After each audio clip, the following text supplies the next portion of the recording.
everybody, welcome to Doing Dental School. My name is Kajal Khatri. I am a third-year dental student, which is so crazy to say out loud. I go to Marquette University School of Dentistry. My channel is really all about helping pre-dental students and dental students kind of just like coming together, helping each other, and I share a lot about my life as a dental student. And today we're going to be talking all about the DAT, specifically the PAT, which is the perceptual ability test. It really is just how dental schools can assess how you visualize things in your head. As a dentist, there are lots of things that you kind of have to visualize in your head. For example, when you're doing a crown prep, you want a 6 to 20 degree taper. You need to be able to figure that out in your head and, visualize, okay, what does 6 degrees look like? What does 20 degrees look like? You also are looking in a mirror a lot of the times, and a lot of the times you have to be able to flip that image in your head and realize that that is the opposite of what you're actually seeing. And so there are a lot of ways that dental schools could assess this, and the perceptual ability test is one of them. So what we're gonna focus on here is I'm actually gonna go through one problem of every single type of problem you might see on the PAT and kind of just explain to you what's going on in my head, how I approach these test questions. And what I'm going to be using to explain all of this to you guys is Erudition Prep.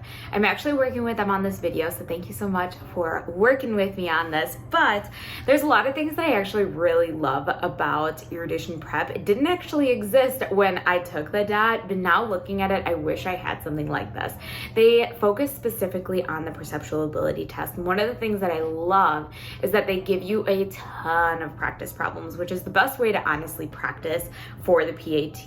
It honestly became like a game to me where it was like a break of studying from other stuff. And the nice thing is that they kind of progress you through. So they start you with some really easy problems, some level 1 problems, just to get the hang of what you're looking at.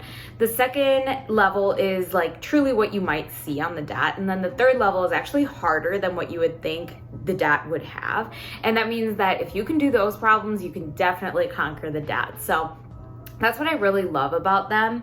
They also give explanations of correct answers and incorrect answers, and they give it to you in a lot of different modes. They give you like pictures, they give written explanations, they even give GIFs, which is really cool because honestly, the most important thing is obviously you need to know why the correct answer is right, but also if you get an answer wrong, you need to know why the answer is wrong, and this is a really helpful way of doing that.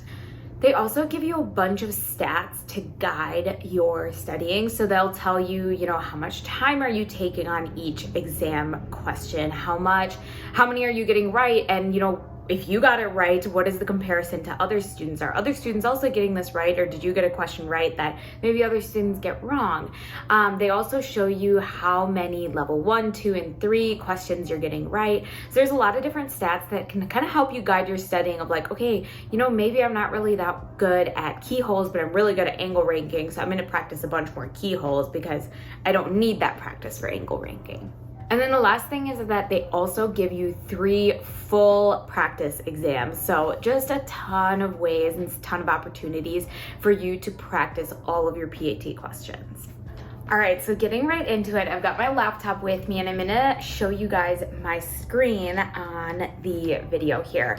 But we're gonna start with some keyhole questions. So give me 1 second. All right, so I've got my screen recording up here. So we're gonna start with keyholes. What we're gonna do is actually just go through a level 1 problem. That way I can kind of explain to you how we would approach this type of question. And if you want more information on what these questions are actually like, Erudition actually has videos explaining this. So I'll put little thumbnails here that you can click on if you want to go and find out more information about what these questions are actually asking you. But so obviously I did one practice problem here already, but we're gonna go to the next one. Alrighty, so this one's a little harder than the last one that you guys were looking at. But what we're looking at here is there is an object here that needs to go through a hole, a keyhole in a sense. So it can go through in any different direction, and we have to kind of look and see which one it would go through. Now, the thing to remember here is that through the answer choices, dark means that there is actual object there, and then the white means that that's hollow. That's where the object would pass through.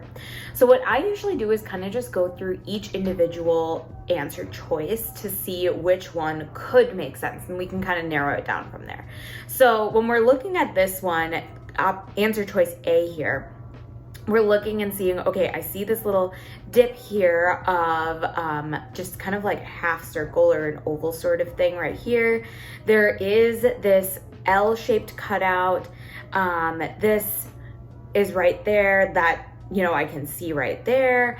And then here there's a step. Now here I can see there's 1, 2 steps, and there's 1, 2 steps here. So I think A could be an option. We're gonna keep that as an option right now. We're not gonna eliminate yet. B, now I can see right away there's an L shape in the question here in the object, and there's this square here. So right away I can eliminate answer choice B. Now C, we're looking at the side view. So what we're gonna do is kind of flip this onto the side. Now, what I really notice here is that this little nub right there, that is off to the side in answer choice C. But in the actual question, this little nub, which I'm assuming represents that, it kind of looks more to the middle to me. So I'm gonna eliminate answer choice C for now as well. Again with D, I see this L shape right here, and that L shape looks more symmetrical than the L shape that's here in option D. So I'm also gonna eliminate that. And then with option E, I see that there is a hollow portion in the middle here with this rectangle, and that rectangle actually is popping out at us. So it's not hollow by any means. So I think that E is not the answer choice as well. So this leaves me with A, and we're gonna check our answer here.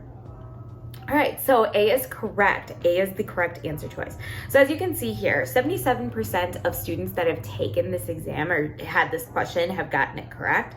So that's good. I'm kind of with the majority here. It tells me the time spent, which obviously I'm spending a little more time on these questions than maybe you would if you're doing it alone, not explaining out loud. And then, as I was saying, there's a written explanation, there are pictures, and there's also a little GIF here that you can see the object moving in 3D space. And it goes through every single answer choice of why the correct answer is correct and the incorrect answer is incorrect. So that's what I really love about this prep course, is just because it gives you all of the information that you could possibly need if you get something wrong and you want to ask a question about it. All right, so now we are moving on to top front end questions. So with top front end, we are looking here, we're given the top view of something and the side view of something here, where we're given the top view and the end view. And the question is asking us to tell us what the front view would look like. Now, here what we're seeing is that these solid lines mean that you can see it directly. You can see a change in dimension directly from that area. Now, from the dotted lines here, as in option A, that means that there is a change in dimension, but you can't see it directly from that view, but it's somewhere back there. And so what we're looking at here is we're trying to figure out what this object would look like from the front. So here I'm seeing from the top view that there are 2 lines that I would directly be able to see from the front view, which means that I can automatically eliminate answer choice A because there's nothing that's hidden from the front view here. Now, there we go. All right, now we're looking at answer choice B here. Now this is showing that the front view, there is something that's kind of lower than the other 2 side objects. And what I'm looking at here is that on the end view, it's not showing me that there is that dotted line. Otherwise, you know, if option choice B was the correct answer, I'd see a dotted line here on the end view. And I don't see that. So I'm gonna eliminate answer choice B. It's the same thing with C actually. So you can see that there is some change in dimension that you see from the front view in C, but in the end view, I'm not seeing that the object actually has that. So I'm actually gonna eliminate answer choice C, which means that D is automatically the correct answer. And it does make sense.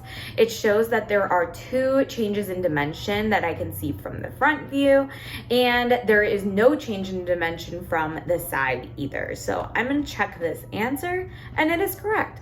Again, you can see that 72% of the students who have taken this question have gotten it correct. The time, you can see 3D objects and GIFs and all the explanations as you scroll down, which is really nice. All right, and the last type of question that I'm gonna go over in this video is gonna be angle ranking. I will hit all of the other PAT types of questions, there are 3 more types, in my next video. So I'm gonna split this up into 2. But with angle ranking, we're seeing that they give us 4 different types of angles, and we have to rank them from smallest to largest. So here, what I do is just go straight to the answer choices, and I'm gonna compare them using that. So with A, it's putting 2 as the smallest and 4 as the biggest. Now I'm looking here and I see that 2 honestly looks like the smallest to all of them to me. We're looking at this very tip of the angle, and that's really how I compare it. These lines don't really help me because they're all different lengths. I can't really tell, but looking at just this tip of the angle, I'm seeing that 2 looks smaller than 1 for sure. And then I'm looking at 3 and 4, I'm seeing that 4 looks larger than 3 as well. So I'm gonna keep that as an option. Here again, I'm seeing that 2 and 4 are the smallest and the largest. So 2 being the smallest, 4 being the largest. I agree with that. When I look at 3 and 1 though, I see, to me, 3 looks larger than 1. So I'm gonna eliminate that one. With C and D, first of all, it's looking, again, C is ranking 1 as the smallest and 3 as the largest. Now, with option choice B, I already went over that 1 to me looks smaller than 3. So I'm gonna cross that out. And again, with 1 and 4, when I look at just the ends, 1 looks smaller than 4 to me. And so I'm gonna eliminate that as well. And I think A is the answer here. Ooh. Let's click A. And yeah, so you can see here 94% of students get this answer correct. It's also, again, giving me all of the different types of explanations that I can see here, and it's very helpful to get all of this feedback. All right, so in this video, we went over 3 different types of PAT questions. In my next video, I am gonna go over cube counting, hole punching, and pattern folding, and kind of tell you what goes on in my mind when I'm going through these questions. Again, if you want to check out Erudition PAT Prep, my code Doing Dental School will actually get you 20% off your first month of studying. I think that's a really great tool to be able to use to just practice all of those PAT questions. Definitely let me know if you have any questions. Feel free to reach out to me on Instagram and all of my other social media, my TikTok, everything. And I will see you guys next time for my next PAT video. Bye.